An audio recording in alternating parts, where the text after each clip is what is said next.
Brothers first ever factory outlet లో నక్షి Mela October 25 నుంచి 2 November వరకు ఎలాంటి నక్షి ఆర్నమెంట్స్ పైన ఫ్లాట్ 9.99% VA మాత్రమే. ఈ ఆఫర్ అన్ని బ్రాంచెస్ కి వర్తిస్తుంది. చేవెళ్ళ బస్సు ప్రమాదం అందరినీ కలిచివేసింది. అయితే అందులో ప్రయాణిస్తున్నటువంటి ప్రయాణికుల్లో 19 మంది మరణించారు. మరికొంతమందికి ట్రీట్మెంట్ అందుతుంది.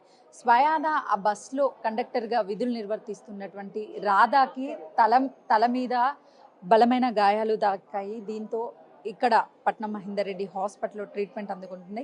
నేను అసలు ఏం జరిగింది, ఇప్పుడు తన పరిస్థితి ఏ విధంగా ఉందో తనతో మాట్లాడదాము. ఇప్పుడు ఎలా ఉందమ్మా మీ ఆరోగ్యం? ఇప్పటికైతే పర్వాలేదు. ఎక్కడెక్కడ గాయాలయ్యాయి? ఇక్కడైతే 18 కుట్లు పడ్డాయి. ఇక మోకాళ్ళకు ఈ మామూలుగా నొప్పులు, అదే మూగ దెబ్బలు తాకితే అంటారు అది. బస్సులో ఎంతమంది ప్రయాణిస్తున్నారు ఆ రోజు? 55-60 మధ్యనో 50-60 మధ్య అట్లా ఉన్నారు మేడం. 50 అయితే దాటిర్రు, 55-60 మధ్యలో ఉంటారు. అంటే రోజు కూడా అంతమంది ప్రయాణిస్తారు? అంతకంటే ఎక్కువ కూడా ఉండొచ్చు మేడం. ఇంకా ఆఫీస్ టైం కదా, కొంతమంది జాబర్స్ ఉంటారు, టైంకి చేరుకోవాలి. ఆ విధంగా కొంతమంది తొందరగా వెళ్ళాలనే దాంట్లో కూడా ఉంటారు కదా, అట్లా ఎక్కొచ్చు. కొంతమంది ఎక్కువ కూడా ఉంటారు, 60 మంది దాకా అట్లా ప్రయాణం చేయొచ్చు. ఉదయం కదా, 48-50 ఉంటుండొచ్చు. అంటే ఆ ప్రమాదం జరిగేటువంటి టైంలో మీరు ముందు భాగాన ఉన్నారా, వెనక సైడ్? ముందే ఉన్నా మేడం, ముందే కూర్చున్నా. నా సీట్లో నేను కూర్చున్నా. అప్పటికి కంకర అంతా కూడా వచ్చేసిందా? అప్పటికి ఏం రాలేదు మేడం. ఒక ఆమె చిట్టంపల్లి దగ్గర ఒక ఆమె మేడం ఎక్కింది. ఆమె టికెట్ ఇచ్చి నేను ఇట్లా కూర్చున్నా, ఇట్లా ఎస్ఆర్టీసీ రాద్దామేమో అనే టైంలోనే అది అనుకోకుండా జరిగిపోయింది అంతే. అసలు ఏం జరుగుతుందో అనేది కూడా తెలియకుండా. ఇక డ్రైవర్ అయితే కొంచెం పాపం ఆయన ప్రయత్నం ఆయన చేసిండు, కిందికి దిగిండు. ఆ రోడ్డు గురించి అంటారు కానీ రోడ్డు గురించి అయితే కాదు అక్కడ.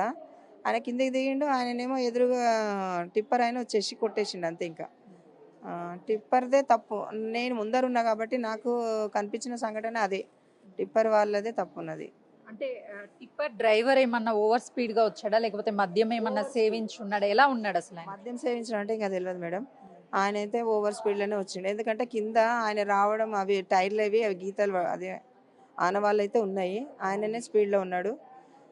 అక్కడ తప్పించకుండా మా డ్రైవర్ అయితే కొంచెం నాదని గొప్ప కాదు, అట్లా దిగిండు కానీ ఆయన అట్లా వెళ్తాడేమో అనుకున్నాడు. ఆయన అట్లా కాకుండా డ్రైవర్ పైకి వచ్చేసిండు. ఆయనకి ఉన్న వాళ్ళు అట్లా అయ్యిండ్రు, ప్రమాదానికి గురైండ్రు.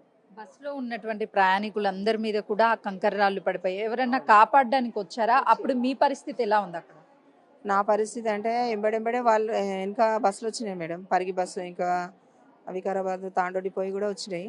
అందులో ఉన్న ప్యాసింజర్లు, పోలీసు వాళ్ళు కూడా ప్రయాణం చేస్తారు. ఆ సమయంలో వాళ్ళు అందరు వచ్చి హెల్ప్ చేసిర్రు. ఎంబడే ఇక అంబులెన్స్లకు 108కి ఫోన్ చేసిర్రు. ఇక తర్వాత మళ్ళీ అదేమంటారు, అదే జేసీపీ ఉంటుంది కదా, దాన్ని కూడా పిలిపించి ఆ బస్సును మొత్తం డిస్పాచ్ చేసిండ్రు. మొత్తం కాపాడే ప్రయత్నం అయితే అక్కడ ఉన్న ప్రజలు ప్లస్ అందరు బస్సులో ఉన్న ప్రయాణికులు ఎవరెవరు మొత్తానికైతే చేసిర్రు మేడం సేవ. అదే హెల్ప్. ఎన్ని సంవత్సరాల నుంచి ఈ రూట్ లో కండక్టర్ గా పనిచేస్తున్నారు? ఎప్పుడైనా ఇలాంటి ఘటనలు జరిగాయా? నా బస్కి అయితే ఎప్పుడు ఇట్లాంటివి జరగలేదు మేడం, ఇదే ఫస్ట్ టైం. ఎప్పుడు కూడా జరగలేదు. నేను 2010 నుంచి చేస్తున్నా, ఇంతవరకు ఇట్లాంటి సంఘటన జరగలేదు, చూడలేదు. నేను అసలు ఇట్లా అయితే అని కూడా అనుకోని సంఘటన. పొద్దున కూడా చాలా హ్యాపీగా నేను డ్రైవర్ మాట్లాడుకుంటేనే బాగానే వచ్చినాం, కానీ ఇట్లా అవుతుందని కూడా అనుకోని సంఘటన. అంటే వాస్తవానికి కండక్టర్ గా మహిళలు వెళ్ళాలి అని అంటే చాలా వరకు ఇంతకు ముందు వెళ్ళే వాళ్ళు కాదు, ఇప్పుడు ఎక్కువగా బయటకు వస్తున్నారు. సో ఇలాంటి ఘటనలు జరిగినప్పుడు మీరు మిగతా వాళ్ళకి ఇచ్చేటువంటి ధైర్యం ఏంటి?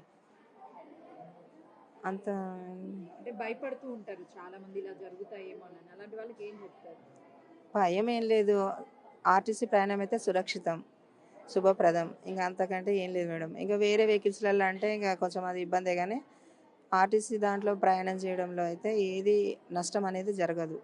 ఆ టిప్పర్ వల్ల ఆ ఎదుటివి వచ్చేటివే ప్రమాదకరం, కానీ మా డ్రైవర్లు మాత్రం కంపల్సరీ వాళ్ళ వేలో వాళ్ళు ఎంత స్పీడ్లో వెళ్ళాలో అంత స్పీడ్లో వెళ్తారు. అయితే ఈ ఇష్యూ జరిగిన తర్వాత మీ ఫ్యామిలీ మెంబర్స్కి వెంటనే తెలిసిందంటే మీ సిచ్యువేషన్ ఎలా ఉంది ఏంటి అని చెప్పేసి వాళ్ళు భయపడి ఉంటారు. సో ఎలా ఫేస్ చేశారు దీన్ని? ఇక వాళ్ళు నా బిడ్డ నా కొడుకు అయితే బాగానే ఏడుస్తారు. అంటే నేను డైరెక్ట్ ఏం చెప్పలేదు మేడం వాళ్ళకు. ఇట్లనే మెసేజ్ చూసి వీళ్ళు వాళ్ళకి ఫోన్ చేయడం వల్ల ఇక లంగ రోజులో మా అక్క వాళ్ళు ఉంటారు, మా అక్క బిడ్డే. ఇంకా ఈడ చెవిలలో ఇంకో అక్క ఉంటుంది, వెంబడే వచ్చేసింది. ఇంకా వాళ్ళు నేను చెప్పలేదు కానీ తెలుసుకొని వాళ్ళు ఏ విధంగా నా ఫోన్ పడిపోయింది, మెయిన్ ఫోన్ పడిపోయింది, ఆ టిమ్ము పడిపోయింది. అసలు మీ కళ్ళ ముందే అంతమంది ప్రాణాలు పోతున్నప్పుడు అసలు ఆ బాధను మీరు తట్టుకోగలిగారా? ఎట్లా తట్టుకుంటా మేడం?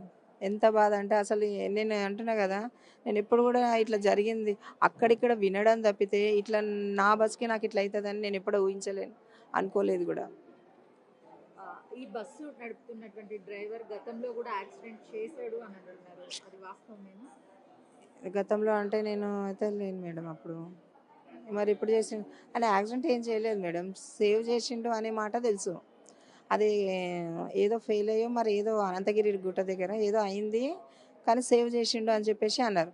ఎక్కువ మటుకు ఆయన చాలా నిదానం ఉంటాడు మేడం, చాలా నిదానము, చాలా మంచోడు. ఇక మా డ్రైవర్ అని చెప్తున్నాను కాదు, ఆయన ప్రైవేట్ డ్రైవరు, ఆర్టీసీ డ్రైవర్ కూడా కాదు, ప్రైవేట్ ఆర్టీసీ డ్రైవరు.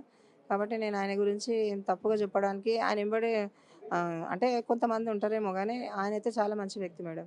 ఎన్ని సంవత్సరాల నుంచి తనతో కలిసి వర్క్ చేస్తున్నారు మీరు? ఎన్ని సంవత్సరాలు లేదు మేడం, ఆయన ఇంతకుముందు ఎప్పుడో చేసిండు, మానేసిండు, మాని మళ్ళీ తర్వాత ఈ 2 నెలలో 3 నెలలో అయింది ఆయన చేయడము. ఇక నేనైతే 3 వారాలు వరుసగా సోమవారం సోమవారం ఆయన మీద డ్యూటీ చేసిన. ఇది ఇట్లాంటి ఏం అనుకోని సంఘటన అంతే, ఇంకా నేనేం చెప్పలేను మేడం. టిప్పర్ డ్రైవర్ యొక్క అతివేగమే ప్రమాదానికి కారణము. ఆర్టీసీ బస్ డ్రైవర్ చాలా స్లోగా వెళ్తున్నాము, ఎందుకనంటే ఆ ఫ్రంట్ సీట్లో నేను కూర్చొని ఉన్నాను అని చెప్పేసి కండక్టర్ చెప్తుంది. కానీ కళ్ళ ముందే వాళ్ళందరూ ప్రాణాలు కోల్పోతుంటే వాళ్ళని కాపాడే ప్రయత్నం చేశాము, కానీ అప్పటికే చాలా మంది మీదకి కంకర వెళ్ళిపోయి వాళ్ళు అక్కడికక్కడే మృతి చెందారు అని చెప్పేసి కండక్టర్ రాధా చెప్తుంది. కెమెరామెన్ సంతోష్తో సుజాత, చెవెల్లా.